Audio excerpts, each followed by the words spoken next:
नाज़रीन हुअं त चांहि समूरी सिंध में महिमान नवाज़ी तौर सुञाती वञे थी।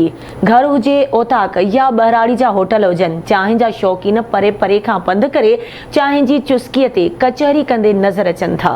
रेती में मिंटू होटल जी चांहि पीअण जो मज़ो ई पंहिंजो आहे। रिपोर्ट कर रहियो आहे मोहम्मद ज़मा चाचड़।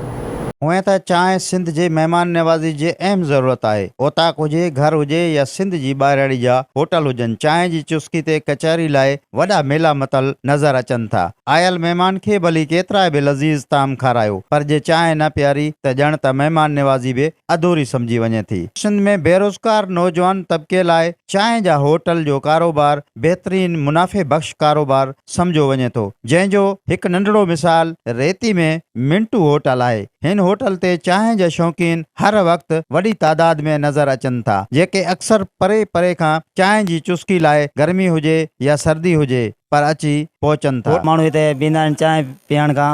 मिंटू होटल सफ़ा मशहूरु आहे, चांहि बि VIP आहे हिते, सुठी आहे। असां चांहि पीअण जे लाइ हिते त असांखे दर्द मथे में सूरु हे हो, चांहि जेकी आहे त असांखे तमामु सुठी मिलंदी आहे। त असांजी चांहि जेकी आहे मज़ेदार ॾींदो आहे, तमामु सुठी।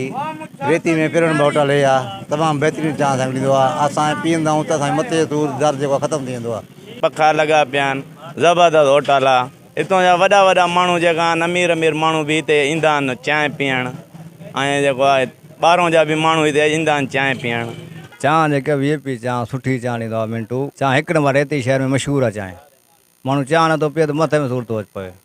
थको टुटो माण्हू अचे थो चांहि पीए थो टेट थी थो वञे। मिंटू होटल जी चांहि पींदड़ शौक़ीननि जो चवणु आहे त मथे में सूरु हुजे या बुखार हुजे, बसि होटल जी चांहि जी चुस्की मिली त ॼण वॾो इलाज थी वियो। कैमरामैन आफ़ताब सुमरो सां गॾु मोहम्मद ज़मान चाचड़, आवाज़ TV न्यूज़, रेती।